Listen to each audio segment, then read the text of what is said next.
Burhan and Representative RSF. Do you mean Hamaditi, General Hamaditi, and how did these talks go? I mean, you have promises, but how is there any guarantees from international parties who can put more pressure on these on them to get more aid and the last one regarding the Security Council, do you believe that there should be an arm embargo on Sudan? Thank you. On all parties. Thank you. Thanks. Go ahead, Tom. Thanks, Sam. Thanks, Steph. So I felt since going just under a year ago, my first week in the job, that we do need this more visible presence for UN humanitarians inside Darfur. We've had all sorts of challenges getting people into Darfur and more widely across Sudan in the numbers that they are needed. I want that presence really for three reasons. Firstly, because it's a form of protection. Civilians and survivors tell us that when they see us there, they feel safer. They feel less at risk from retaliation and from this conflict spreading towards Tawila, for example, which would be catastrophic. Also, to make sure that we're negotiating the access we need for our convoys and working with our NGO colleagues, who are such a key part of this effort. I mentioned NRC and SAVE, but there are many other key partners operating on the ground, and also then to make sure that we're getting the delivery right.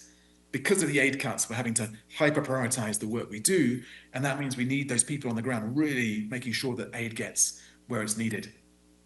On the contacts with the RSF, I had a call with Her Majesty a couple of weeks ago as part of the preparations for this surge of aid that we want to see and this surge of engagement. I met on the ground just local representatives of the RSF. I think that they certainly heard from me this pressure for us to have complete unhindered access, safe passage, and for the atrocities to stop and for accountability. That's a conversation I've been having with the senior civilian official as well throughout the RSF, throughout this visit and in advance of this visit. But as you say, we do need that sustained international pressure. We're seeing it. Secretary Rubio has been very clear in recent days on this. We're seeing it from across the region as well, on all the parties to give us that humanitarian access and to bring this conflict to an end. On the arms embargo, I'll hand that one back to Steph. I think he'll have a wiser answer than I do, but I would be straying outside my humanitarian lane, which, as Steph knows, I'm very diligent about not stepping outside of ever. And so with gratitude to him, I'll let him tell you our view on that. You are a diplomat, Tom. Very good. I'll answer that later. Gabriel? Hello, Mr. Fletcher. This is Gabriel Elizondo from Al Jazeera English. Thanks for the briefing. And we took note of all your social media content while you were in Sudan and still are there. It was quite helpful to get a sense of what you're seeing and hearing on the ground. Two quick questions. One is, you said you had, in your words, tough discussions with the RSF, but then you said you have reached some sort of agreement for full access and safe passage. Full access and safe passage mean different things to different people. Can you explain your understanding of what it means, what you think coming out of that meeting full access means between you and the RSF? And second question is, El Fasher, you described it as a crime scene. We don't know how many people are left even in El Fasher to get humanitarian aid. What is your thinking in terms of trying to get in there, and when and how, and would it even be a humanitarian mission at this point? Thank you. Thanks, Gabriel, and great questions. So I know what we mean by full access, and those were the commitments I was seeking from the RSF and actually from other parties on the ground, are that we get unhindered access to people on the basis of need, and that this is never politicized, that we don't go in, of course, with any military accompaniments and so on, that we are going in under our own steam. aligned with the principles of neutrality and independence and impartiality. Safe passage means that our UN humanitarians and the humanitarian community more widely, the NGOs too, are able to get up and down those roads, Tawila to Korma, Korma into Al-Fasha, and to work in Al-Fasha without these threats of drones, of airstrikes, of violence from parties on the ground. We, as you often hear me say, last year was the deadliest year to be a humanitarian worker, and Sudan was right up there, I think number 2 on that list, and it's not a great list to be near the top of. In terms of when we get into Al-Fasha, I wouldn't want to put a deadline on it, because we want to test our conditions and make sure we're confident that they will be met. But my hope is that this is the work of days and maybe weeks and not of months. We need to get in absolutely urgently. And as you suggest, of course, from my perspective, we want to get the humanitarian convoys on the road. But other parts of the UN, Volker Turk has been very clear on this in his briefings, will also want to get people in to investigate what's happened and to bear witness to what has happened. And so that will be a key part of the conversation about who goes in when and in what order. Thank you. This is Zina from the IEM and Free News. So you said international, you are calling for more international pressure. What's the role of the UN to make it true and real? And what's the use of the humanitarian aid if the conflict doesn't stop?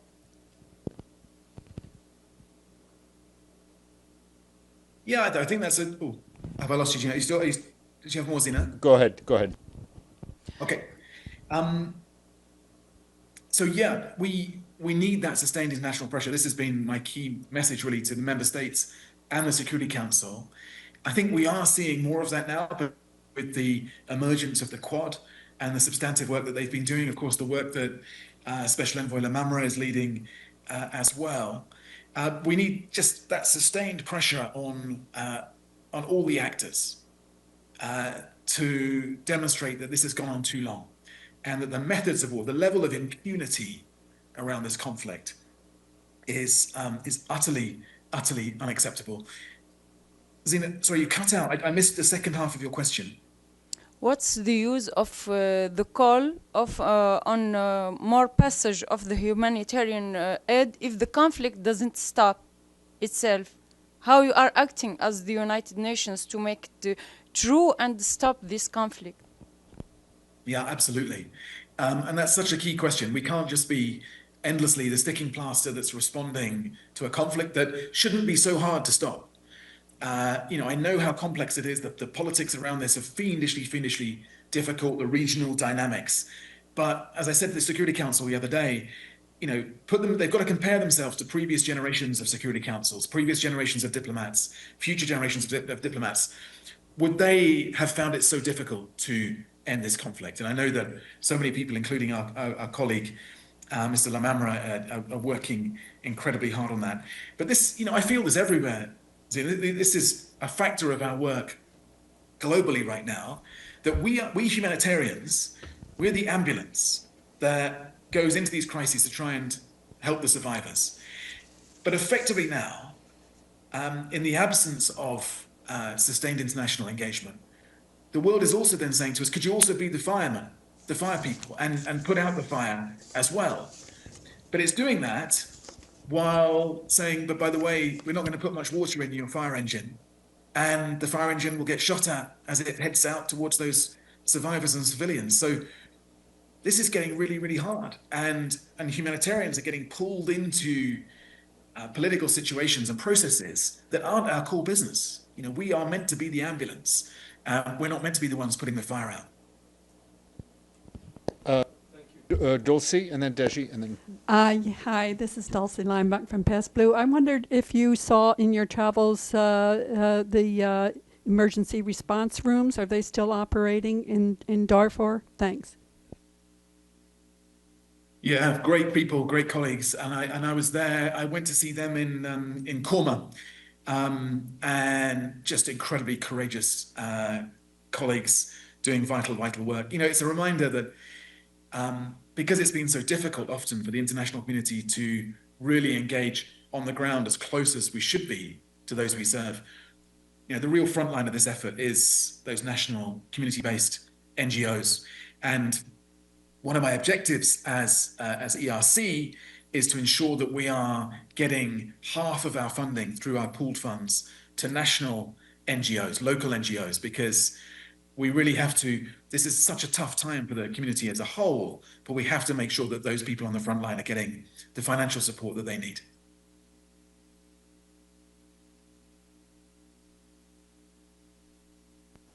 Thank you, Tom. Just two questions on like statistics. You said 1 in 5, I believe you said 1 in 5 people killed is a child. How did you arrive at that figure? I mean, it's a messy conflict. How do we know for sure? And secondly, over the past few weeks, have we seen the number of deaths and wounded rise significantly? Do we have a number to put on that? Thank you. It's a fair question. I mean, I think no one can really say with much authority exactly how many people have been killed and exactly how many have been displaced. You know, it's clear from me, you've got hundreds of thousands in Tawila, and we know that in the last 2 weeks, tens of thousands more have been arriving, but it's very, very hard to put a number on that. And to be clear, as I think Iftisam touched on earlier on, many people clearly aren't getting out of Al-Fasher. And one of the things we want to do when we go in is to find out why that is, and to see what the conditions are in which they are being held there. On the 1 in 5 stat, this I think we'd be able to check this for you. I don't know off the top of my head. I think this was a UNICEF stat that I got for my Security Council briefing a couple of weeks ago. On the numbers killed, I couldn't give you a credible answer. I would just be guessing. But I think I do encourage you to have a look at some of the work done by the Yale lab with the satellite footage and so on, which is at the moment, alongside the testimonies of the survivors, our best guide. All I can say is that everyone I spoke to in Tawila had lost close relatives. So the numbers are clearly huge. Deji, then Stefano. Hi, Mr. Fletcher. This is Xu Dezhi with China Central Television. You just mentioned that there is a surge of UN staff to 28. Are those international staff? You just said that the meeting between you and ISF representatives is very tough, but you yet have increased the UN staff number there. Does that mean you are expecting more humanitarian operation access in Darfur? Thank you. So the 28 staff that I met yesterday before leaving, the day before leaving Tawila, are a mixture of national and international. We've increased both international and national. And by the way, from my perspective, leading this organization, I don't see the difference. These are all our kind of frontline colleagues, and they're doing extraordinary work. Many of them, as I say, are from areas, are themselves displaced by this conflict.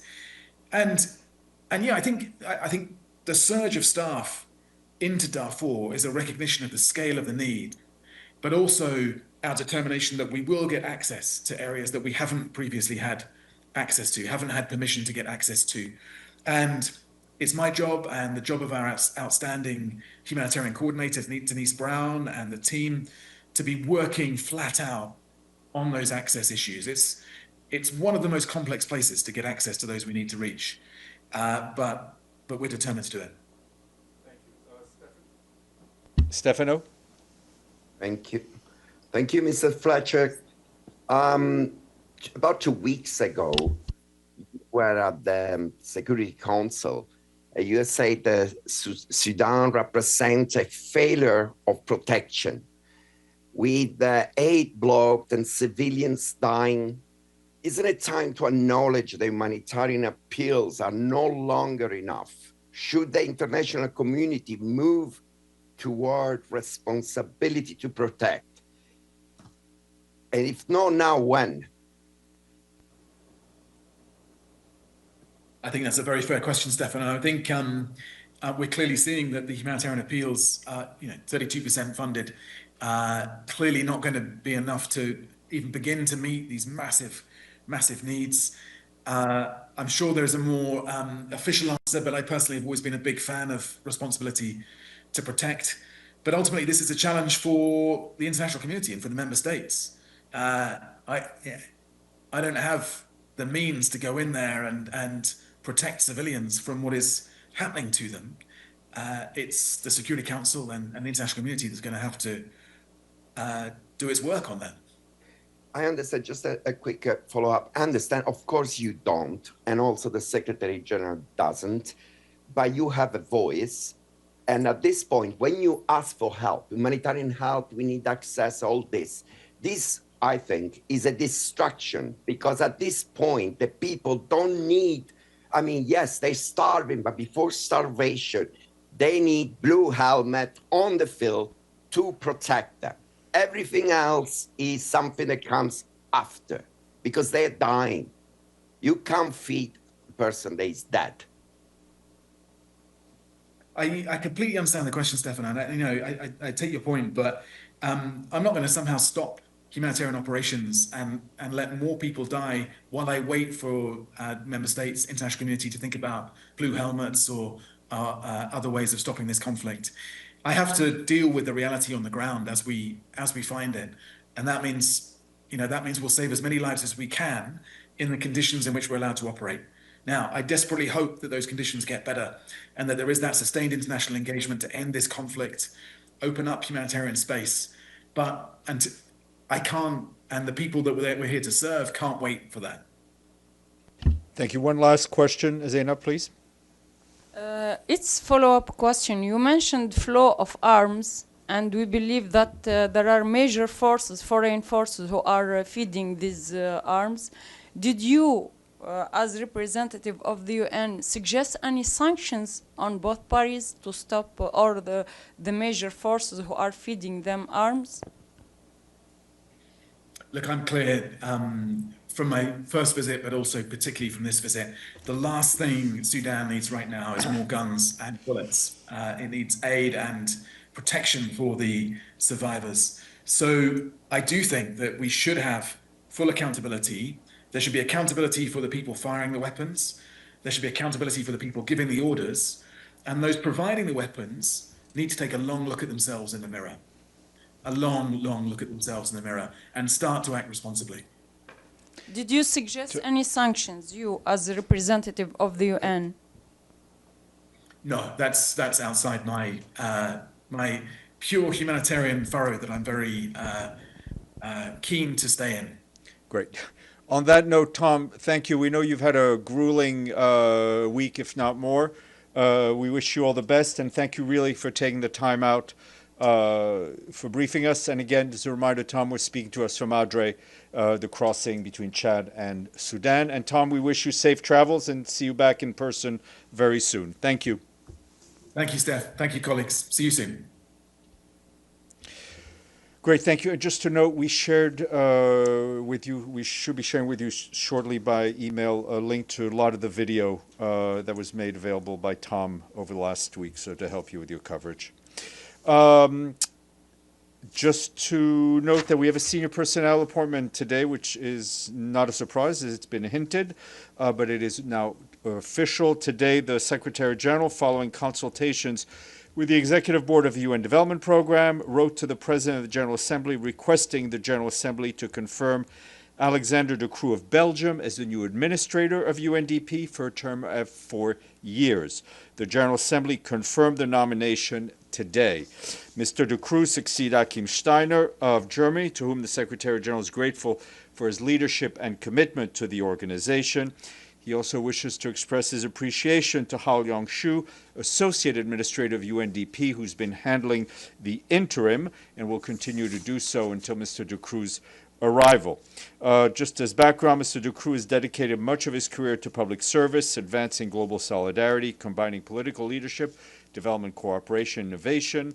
As former Prime Minister of Belgium from 2020 to 2025, he worked closely with multilateral institutions to steer structural changes for people in some of the world's most vulnerable regions, having consistently supported UNDP as a key partner, and we welcome Mr. Ducreux to the UN family. As far as the Secretary General, he just arrived in Belém in Brazil a few hours ago, where, as you all know, COP30 is currently underway. As I told you last week, during the first few days, he will be meeting with negotiating parties, including various regional groups and ministers. He will also engage with civil society representatives and indigenous peoples and youth, and we will update you on his program as it goes along. Turning to the situation in Gaza, our colleagues with the Office of the Coordination of Humanitarian Affairs warn that the humanitarian situation remains very difficult, with many people struggling to access the basics they need to survive. Following heavy rains on Friday, humanitarian teams carried out a rapid assessment of impacted areas over the weekend and provided some initial aid. More than 13,000 families are estimated to have been impacted by the flooding.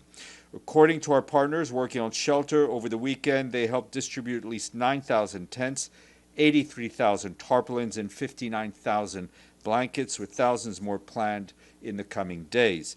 While we and our partners have moved swiftly to respond to rain-affected areas, our efforts remain constrained by inadequate volume of shelter and other necessary supplies allowed to enter through the UN coordinated mechanism. With temperatures dropping and winter fast approaching, we must be allowed to expand the shelter response to meet the vast scale of needs across the Gaza Strip. We continue to call for unrestricted, for rapid and sustained access, the opening of additional crossings, facilitation of entry of tents that are currently restricted, as well as critical equipment to maintain storm drains and repair sanitation networks, permission for NGOs to bring in supplies, and the safe movement of humanitarian convoys. Since October 10th, at least 9 attempts by the United Nations and our partners to bring in tents have been rejected.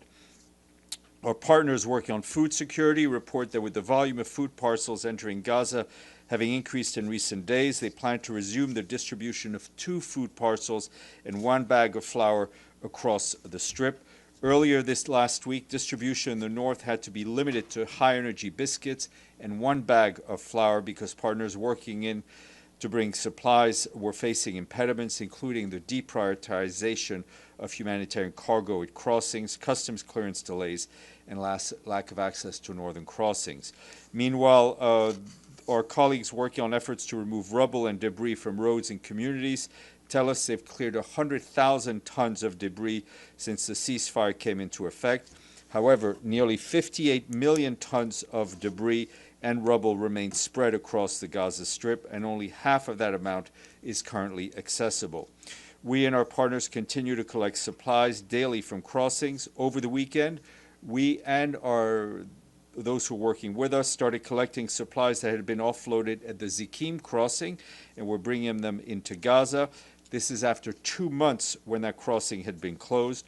Our teams collect over 2,700 pallets of essential supplies. That's about 2,600 metric tons. Overall, between Thursday and Sunday, we and our partners collected over 5,400 metric tons of assistance from the crossings. That's what the UN 2720 mechanism dashboard is telling us. Supplies included food tents, tarpaulins, blankets, mattresses, and animal fodder. Moving north to the latest developments in southern Lebanon, I can tell you that the Secretary General is indeed deeply concerned by the increased frequency of incidents impacting the safety and security of our peacekeepers in Lebanon. Yesterday, an Israeli tank near one of the IDF positions located north of the Blue Line opened fire towards northeast of Sadra in Sector East. Rounds of fire hit approximately 5 meters from our peacekeepers who were in the vicinity. UNIFIL requested the IDF to stop the firing immediately through our liaison channels. Thankfully, no UNIFIL personnel were injured. The Secretary General reminds all parties of their obligations to ensure the protection of UN personnel and property. Peacekeepers must never be targeted by attacks. And in a separate incident also yesterday, a drone fell inside a UN position southeast of Marwahin in Sector West. A grenade was discovered beneath the drone and detonated by our explosive ordnance disposal team. Our peacekeeping colleagues are trying to determine the origin of the drone. Also yesterday, a UNIFIL radar detected 2 separate shelling events where a total of 4 120 millimeter short mortar shells impacted northwest of Sardra and Sector East. All shells were fired from south to the north of the Blue Line. Meanwhile, UNIFIL peacekeepers continue to discover unauthorized weapons caches as well as unexploded ordnance in their area of operation. Yesterday, peacekeepers found a rocket-propelled grenade and ammunition in the vicinity of a 50-meter-long tunnel northwest of Froon in Sector East.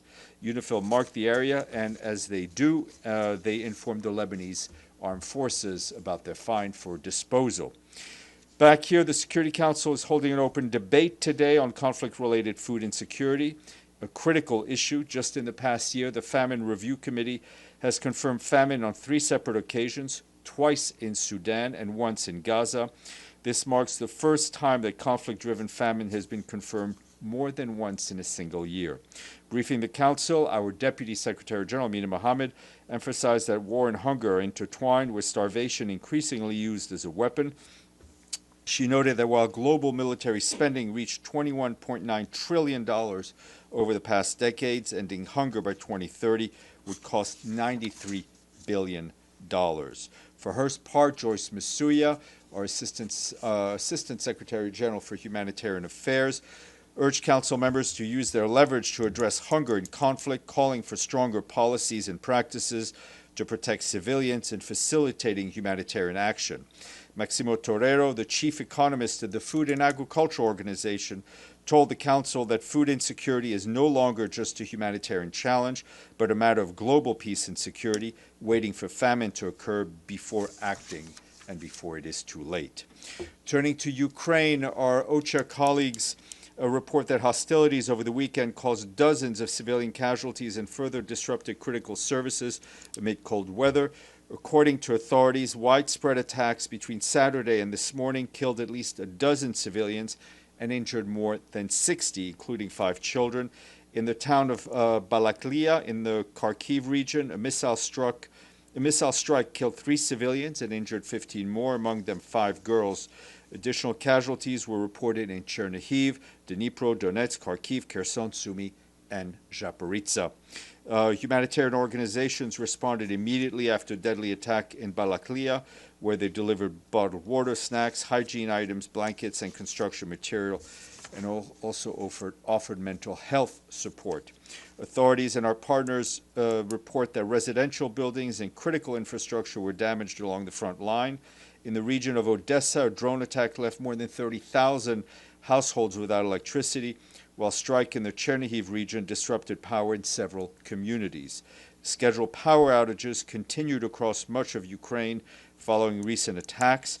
Power disruptions remain particularly severe near the front lines, where our partners report that nearly 70% of locations they have assessed or face frequent or prolonged outages, while some have no electricity at all. These outages continue to affect the water supply, heating, and telecommunications, with direct consequences, as one can imagine, on civilians and our humanitarian operations. Meanwhile, OCHA says that evacuations from frontline areas continued over the weekend.